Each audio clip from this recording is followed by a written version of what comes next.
அண்ணா பிறந்த நாள், பெரியார் பிறந்த நாள், திமுக உதயமான நாள், இதை மூணையும் சேர்த்து முப்பெரும் விழாவா செப்டம்பர் 17 காலங்காலமா திமுக ஒரு மாநாடு நடத்தி கொண்டாடிக்கிட்டு இருக்காங்க. இன்னைக்கு வந்து கரூர்ல பிரம்மாண்டமா நடக்க போகுது. அநேகமா ஷோ பப்ளிஷ் ஆகிற நேரத்துல விழா ஆரம்பிச்சு முதல்வர்லாம் கூட வந்து பேசியிருக்கலாம். நிறைய முன்னேற்பாடுகள் செந்தில் பாலாஜி செஞ்சுட்டு இருக்காரு. கூட்டத்தை கூட்டிடணும், 2 லட்சம் பேருக்கு மேல கூட்டிடணும் அப்படின்னு சொல்லிட்டு தலா ஒரு தலைக்கு 300 ரூபா பணம், அப்புறம் சேலை, சட்டை, வேஷ்டி எல்லாம் கூட வந்து கொடுக்குறாங்க. இது 1 லட்சம் இருக்கைகள் பெங்களூரு, கேரளா, தமிழ்நாட்டுல இருந்து பல்வேறு இடங்கள்ல இருந்து வர வச்சிருக்காங்க. சேர் தான் அவங்களுக்கும் உள்ள கிடைக்கலையா? 1 லட்சம் சேர் இல்ல, அதனால எல்லா பக்கமும் வாங்கிருக்காங்க. ஓகே.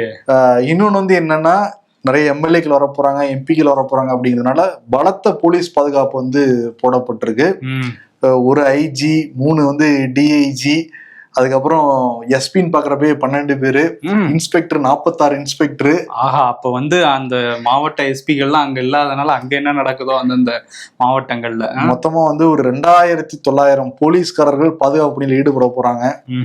அது நடுவுல வேற ஒரு ரேம்ப் ஷோ போக போறாராம். ரேம்பா? அது என்ன ரோடே போட்டிருக்காங்க, அங்கே ரோட் ஷோ கார்லயே வருவாருன்னு நினைக்கிறேன். ஆமா, திறந்த வெளி கார்ல முதலமைச்சர் மு.க. ஸ்டாலின் தொண்டர்களை கையாசிக்க போறாராம் அவரு.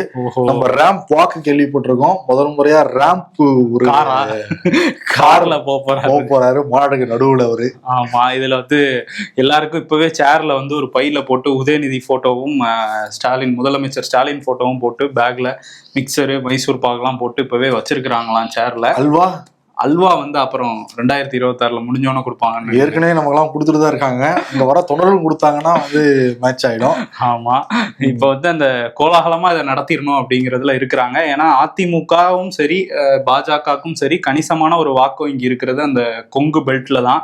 ஸோ 2 பேரும் இப்ப சேர்ந்துருக்காங்கும் போது நம்ம வெயிட்ட கரூர்ல காட்டிடணும் அப்படிங்கிறதுலையும் குறியா இருக்கான் திமுக.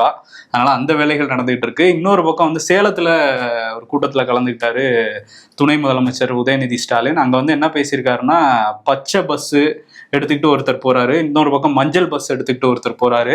இந்த 2 பஸ்ஸையும் தாண்டி போய் நிக்க போறது பிங்க் பஸ் தான். பெண்கள் வந்து பலனடைஞ்சுக்கிட்டு இருக்க அந்த பிங்க் பஸ்ஸை கொண்டு வந்த முதலமைச்சர் தான் வந்து தேர்தலில் முந்தி போய் ஜெயிக்க போறாருங்கிற மாதிரி பேசியிருக்காரு. ஓகே, 2026 அவர் என்ன ப்ராப்பர்ட்டி எடுக்க போறாரு? Nation wants to know. என்ன கலர் பஸ் எதுல வருவாருன்னு தெரியல, வெள்ளையிலே வந்துருவாரா இல்ல பிங்க் கலர்ல அடிச்சுட்டு வர போறாங்க? இல்ல, இன்னைக்கு முதலமைச்சர் ஒரு கார்ல வருவார்ல, ரேம்ப் கார்ல. அதுல நமக்கு தெரிஞ்சிடும் என்ன கலர் கார் அப்படின்னு.